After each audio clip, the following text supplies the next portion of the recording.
takes us into post-traumatic stress disorder. So PTSD or PTS, post-traumatic stress, is a residual effect from combat as well. So not only on top of traumatic brain injuries, now you have to deal with it through PTSD, and it's like, really, what is that? So it's reliving these traumatic events, whether it's a firefight, a roadside bomb, where it causes flashbacks, nightmares, or even severe anxiety. So for me personally, I didn't really have this issue that I was aware of until probably my one of my last combat trips to Somalia. I started losing the ability to sleep throughout the night because I had another head injury while in Somalia, minor, but yet did some damage in my C3, 4, and 5, which caused nerve damage. And so the nerves, coupled with the TBIs from past, were causing me not to get any sleep because my hands, my extremities they were getting numb at night. And so that plus all the different things happening just related to work, I was having severe anxiety issues, to the point to where I didn't want to be around my teammates, friends, become very recluse and just kind of isolated myself, because I didn't know how to process the flashbacks, the nightmares, and the things that I was really just reliving throughout my experiences while in combat. So somebody would say, well, was it a nightmare, like somebody was chased, like Freddy Krueger was trying to hurt me or something? No, not the case at all. It was just me literally just reliving the combat experience I had, which would increase my cortisol levels because I was stuck in the fight or flight syndrome, which I'll get into later, talking about blood work and kind of understanding, identifying that. But for me personally, I didn't know what was going on. And so coming back from that trip in Somalia, we were in a formation, and I literally lost control, where my body just started shaking uncontrollably. And what it was an anxiety attack. I had no idea. And it was coupled with the traumatic brain injuries and not being able to process the depth of which people were standing in formation. I was getting dizzy. I didn't know why, and it made me scared. And so that's when the anxiety kicked in.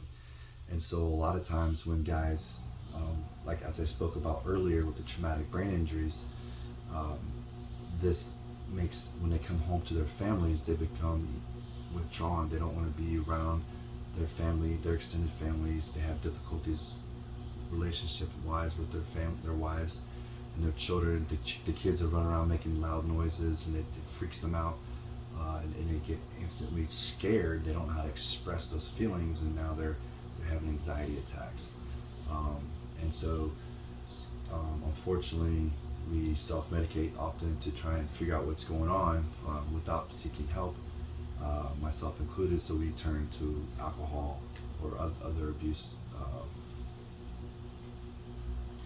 And so we use the alcohol to numb it, to try and figure out what's going on. It really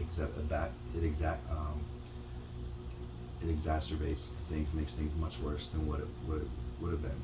And so then you have TBI, PTSD, all these different things happening to the soldier. He's no longer who he was, and he can't package these feelings and emotions up. And then so what happens is these walls, these barriers become built between himself, his friends, his teammates, people he really cares about, his wife, his girlfriend, or significant others, and then most importantly, the children. And he can't express, and he doesn't know how to deal with these things. And so over time, if it's not dealt with, it becomes a much larger issue.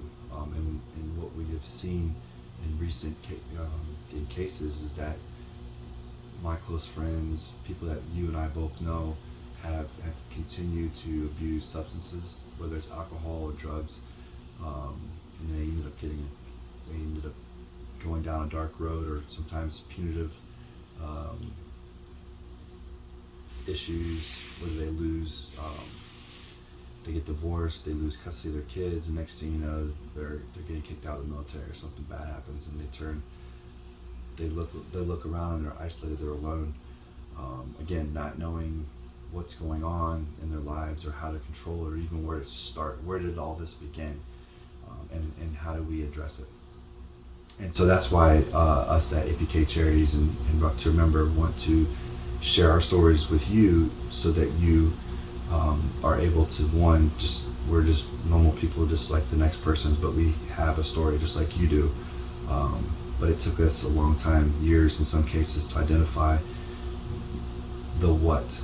And once we figured out the what the problem was, we were able to reach out and start identifying or asking for help.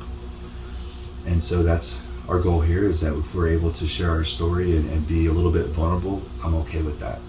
I've learned over the years that vulnerable, it's actually pretty cool. Once you let people in and start to see that, that we are human, we do make mistakes, it becomes acceptable that we can grow from that.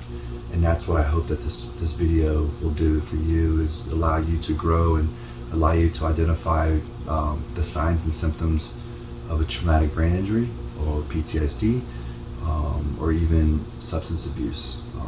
I've lost a lot of friends in the last 10, 15 years to substance abuse, even family members. And suicide's a real thing.